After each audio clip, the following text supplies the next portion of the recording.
কেউ কথা রাখেনি। ৩৩ বছর কাটল, কেউ কথা রাখেনি।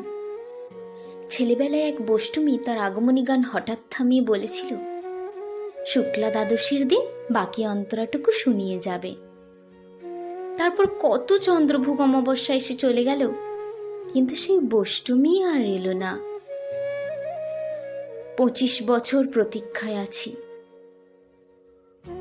মামাবাড়ির মাঝে নাদের আলী বলেছিল, বড় হও দাদা ঠাকুর, তোমাকে আমি ৩ প্রহরের বিল দেখাতে নিয়ে যাব। সেখানে পদ্ম ফুলের মাথায় সাপ আর ভ্রমর খেলা করে। নাদের আলী, আমি আর কত বড় হব? আমার মাথায় এই ঘরের ছাদ ফুঁড়ে আকাশ স্পর্শ করলে তারপর তুমি আমায় ৩ প্রহরের বিল দেখাবে? একটা রয়্যাল গুলি কিনতে পারিনি কখনো। লাঠি লজেন্স দেখিয়ে দেখিয়ে চষেছে লস্কর বাড়ির ছেলেরা। ভিখারির মতো চৌধুরীদের গেটে দাঁড়িয়ে দেখেছি ভিতরে রাস উৎসব। অবিরল রঙের ধারার মধ্যে সুবর্ণ কঙ্কন পরা ফর্সা রমণীর কত রকম আমোদে হেসেছে। আমার দিকে তারা ফিরেও চায়নি। বাবা আমার কাঁধ ছুঁয়ে বলেছিলেন, দেখিস একদিন আমরাও। বাবা এখন অন্ধ,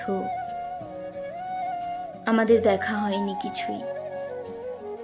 সেই রয়্যাল গুলি, সেই লাঠি লজেন্স, সেই রাস উৎসব আমায় কেউ ফিরিয়ে দেবে না। বুকের মধ্যে সুগন্ধি রুমাল রেখে বরুণা বলেছিল, যেদিন আমাকে সত্যিকারে ভালোবাসবে সেদিন আমার বুকেও এরকম আতরের গন্ধ হবে। ভালোবাসার জন্য আমি হাতের মুঠোয় প্রাণ নিয়েছি।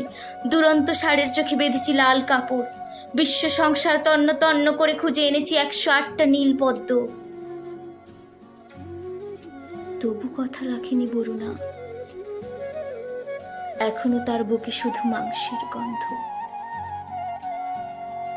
এখনো সে যে কোনো নারী।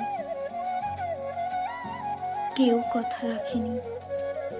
৩৩ বছর কাটলো, কেউ কথা রাখে না।